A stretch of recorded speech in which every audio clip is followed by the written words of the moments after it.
It was supposed to be a simple evening. A housewarming party, nothing more. Just a chance for me, Greg Parker, to finally settle in. After years of working hard in the city, I had finally bought my dream home in the quiet little suburb of Cedar Ridge.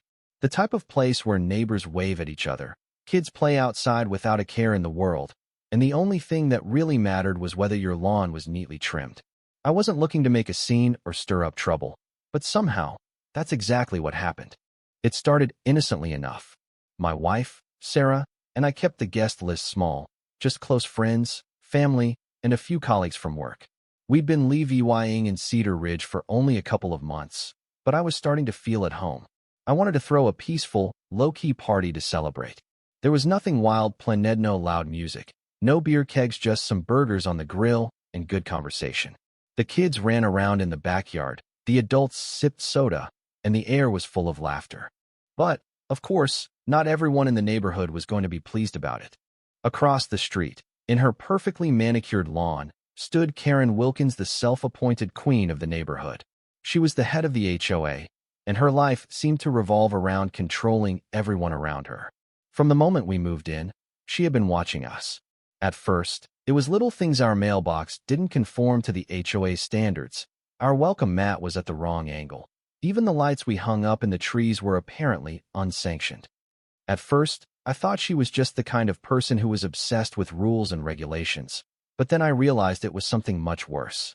She had a need to control everything, and she didn't waste any time letting us know. So, when she spotted Officer Jane Miller, one of my colleagues from the precinct, at the party, still in her uniform, Karen wasted no time.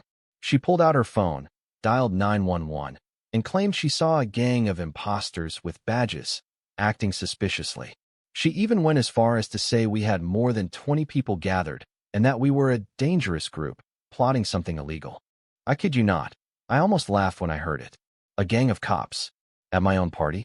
Within minutes, we heard the unmistakable wail of sirens in the distance, and I knew something was wrong. The first patrol car screeched to a halt outside our house, and a second one followed right behind.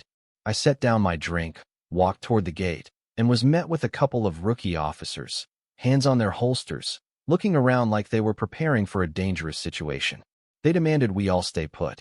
For a second, the whole crowd froze. Half of them didn't know whether to laugh or comply. Some were still holding half-eaten burgers, others holding cups of soda. It was like watching a bad movie. I stepped forward slowly and pulled out my badge. Captain Greg Parker, Cedar Ridge Police Department. This is my home, and those are my officers. Everything's fine. The rookies were stunned, squinting at me like they couldn't believe what was happening. But then, I noticed a familiar face. My boss, Deputy Chief Thompson, standing nearby, looking just as confused. I couldn't help but chuckle as Thompson's jaw dropped, realizing what was happening. A few officers laughed awkwardly, but it didn't feel funny to me. Not yet. Across the street, Karen was still standing there with her smug little grin, raising her glass like she had just saved the neighborhood from a dangerous threat. That was when it hit me. She thought she was a hero. She honestly believed she was doing the right thing, protecting the community from a threat she imagined. But what made me angriest was that she didn't even recognize a single face of the people who had sworn to protect her. She had no idea who she was messing with. As Officer Miller apologized for the mix-up and tried to ease the tension, I could feel my blood boil. It wasn't the rookie officers' fault. They had done their jobs. It was Karen who had escalated something peaceful into a full-on tactical response. She had put everyone at risk with a single phone call. If one of the officers hadn't recognized me in time, things could have gone south very quickly. A kid could have gotten hurt, or worse. My wife, Sarah, came up to me, looking just as upset. "She really called 911 on your own team?" she asked quietly, shaking her head in disbelief. "Yeah, she thinks she can get away with it," I muttered under my breath. And that was when I decided enough was enough. This wasn't just about her petty HOA complaints anymore.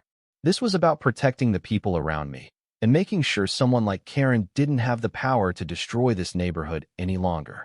The next day, I started gathering evidence. I pulled the 911 call logs, collected witness statements from everyone at the party, and even got a copy of the transcript from the dispatcher. I spoke to the city attorney's office, and together we built a case against Karen: slander, false reporting, and public misconduct. She had called the police on a peaceful event, not because of any real concern, but because she had a personal vendetta. Karen didn't back down. Instead, she sent out more violation notices, things like Christmas lights still up in August and wind chimes exceeding the decibel limit. And when that didn't work, she sent a letter to the mayor, claiming I was abusing my position of power. It was absurd, but it was also the final straw. I went to the next HOA meeting prepared. Karen was up there, speaking in her usual, self-righteous tone, explaining how she had been protecting the neighborhood from dangerous people. I waited until she was done and raised my hand. "Karen," I said, my voice calm but firm. "You didn't protect the neighborhood. You endangered it. You didn't uphold any standards, you enforced control, and you did it by using fear and false accusations." The room went silent. I looked around and saw some of the neighbors finally starting to see what I had seen all along. Karen was cornered, and she knew it. She stammered, trying to defend herself, but it was too late. The room was buzzing with murmurs, and Karen's carefully crafted facade was starting to crumble. I didn't need to say anything more. I turned around, walked out, and left Karen to face the consequences. The power had shifted. Over the next week, I filed a formal complaint, and the city attorney's office started an investigation. People who had been silent for months, even years, started coming forward with stories about Karen's overreach and manipulation. It turned out she had filed false complaints against a neighbor for using an unapproved paint color, fined a family for HOA-ing a basketball hoop that clashed with the neighborhood aesthetic, and even tried to have a child's lemonade stand shut down for violating commercial active laws. It wasn't just petty, this was a pattern of abuse. And finally, the city had enough. By the time the full investigation was complete, Karen was out of the HOA, and the board voted for her removal. She tried to fight it, but no one was listening anymore. Her grip on the neighborhood had shattered, and Cedar Ridge started healing.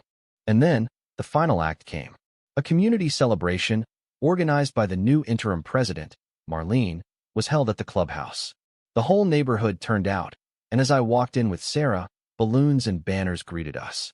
Marlene handed me a plaque, thanking me for standing up for the community and reminding everyone what it meant to truly care about each other. The irony wasn't lost on me. The same neighborhood Karen had once ruled with an iron fist was now a place where people talked to each other in driveways, shared home-baked cookies, and celebrated life together. I looked at Sarah, feeling at peace for the first time since we moved in. Who knew a housewarming would lead to this? I laughed. Sarah smiled. "At least you made an impression." I think Cedar Ridge had made an impression on me too. A lasting one. But I still had to wonder. Was Karen going to try to come back, or was this the end of her reign? One thing was for sure. I was ready for whatever came next.